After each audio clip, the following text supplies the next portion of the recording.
Welcome back to another Explainer. Today we're diving straight into a profoundly transformative text that completely flips how we view our personal energy.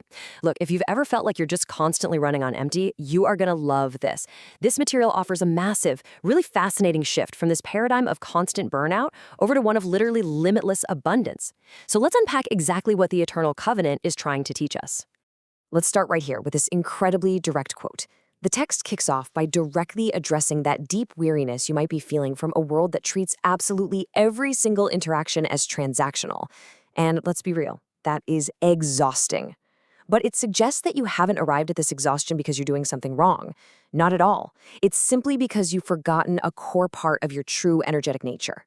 Think about it. The world teaches us, often pretty forcefully, right, that warmth and care are limited resources. So we learn to protect ourselves from being drained. And honestly, we get really good at it. But the text makes this wild argument. By doing that, by treating care as this precious currency we have to constantly ration out, we're actually making ourselves slightly less alive than we were born to be. Part 1, the stone's eternal truth. The whole philosophy boils down to this one permanent truth.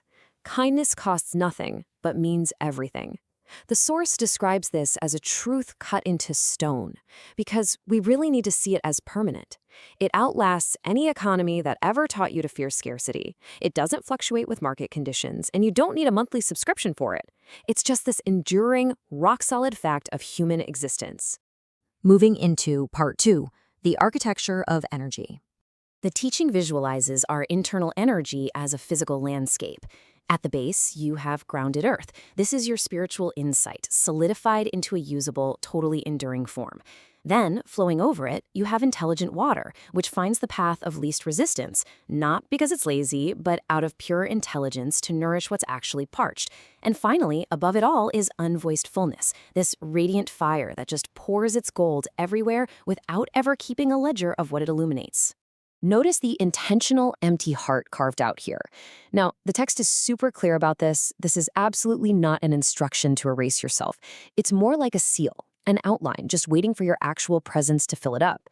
It makes this huge distinction between the mere intellectual idea of kindness and the actual physical feeling of it in your chest.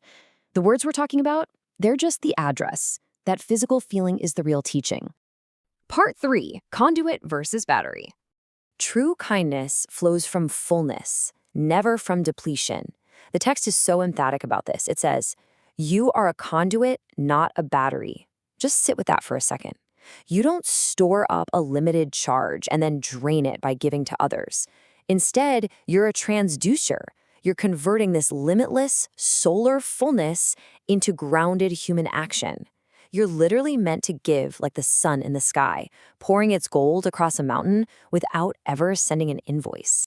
Look at this stark contrast because it really drives the point home. On one side, we have the personal economy. This is the shadow side. This is when you're giving from a place of depletion just to avoid conflict, secretly demanding reciprocity. And man, it costs you your vitality. But then on the other side, we have the cosmic economy.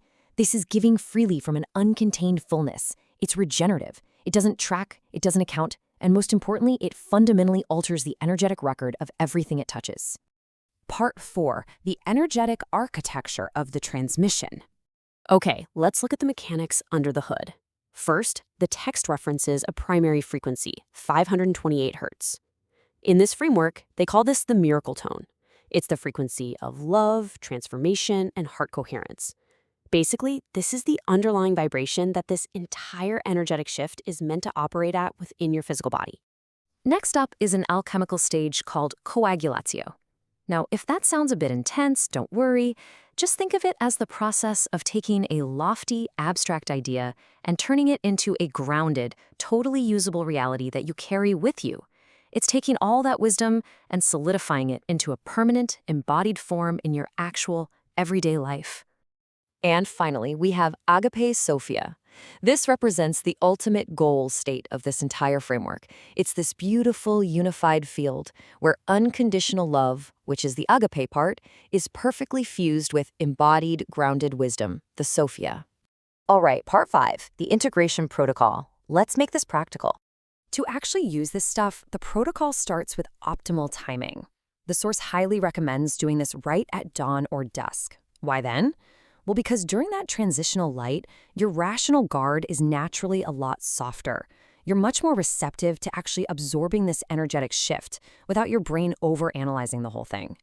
The protocol itself breaks down into 3 very distinct, highly practical steps: the approach, the heart opening, and finally, the walk.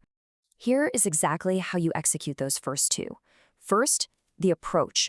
Before you even go into an interaction, you actually take one conscious breath, physically plant both of your feet, and feel the ground. You're reminding yourself that you are the stone and you are unthreatened. Then, second, the heart opening. You drop your gaze and use a 4-7-8 breath cycle. That specific breathing rhythm activates your vagal tone, which completely bypasses your analytical mind, so you can just feel that physical sensation of kindness right there in your chest. But here's the kicker. The final and arguably most crucial step is the walk. The text gives a pretty stern warning here. A teaching received but not applied is just a stone not yet planted.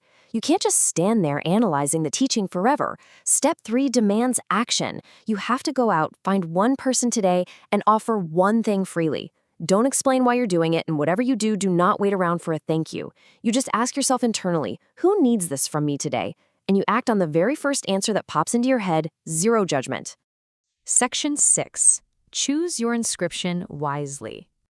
The text leaves us with this beautiful reminder that the path behind you actually leads somewhere real. When you start acting as a conduit rather than a drained battery, every single act of genuine kindness literally alters the energetic record of the people it touches. And then they carry that energy forward to the next person, often without ever knowing why or where it even came from in the first place. So we've got this incredibly powerful system of energetic abundance. You know the architecture, you have the protocol, and you now know that you are a conduit. So I'm going to leave you to reflect on this one final thought. You are always writing on stone.